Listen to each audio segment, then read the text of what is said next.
potatoes and flour and eggs and a little bit of oil.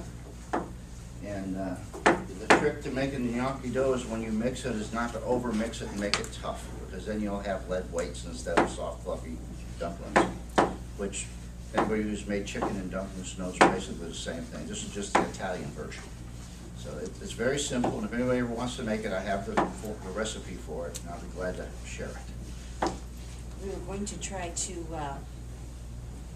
have the recipes, but there was not enough hours in the day or night this week, so but we can always get you the recipe. Krysti, explain what you're doing there. I'm rolling this very tender, very soft dough. Of course, it is potatoes, so it is going to be really delicate. It's not going to be like a bread where it's got the elasticity. It's going to be very soft. You want to do it small. And whenever you're working with it, you want to make sure that there is plenty of flour because it is sticky. When I'm getting it to this point, all I'm going to do now is the traditional Italian way is to take your two fingers, put them on there, basically roll it over, and what it does is it makes like a almost like a shell, and it folds over itself.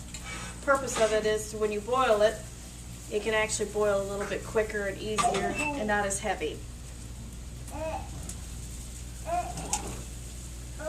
Now, if you want to get really technical, this is the old-fashioned way to do it. They actually make little ridge that looks like a little wooden paddle with ridges in it, and it's called a gnocchi former. And it has little ridges, as I said. Of course, that grabs the sauce. And you can also do it with a fork. Absolutely. The gnocchis, when I was growing up, my mother's parents lived with me, and my dad's parents lived next door. My mother's mother made them one way, and my dad's mother made them another way. And they always argued over whose were the best.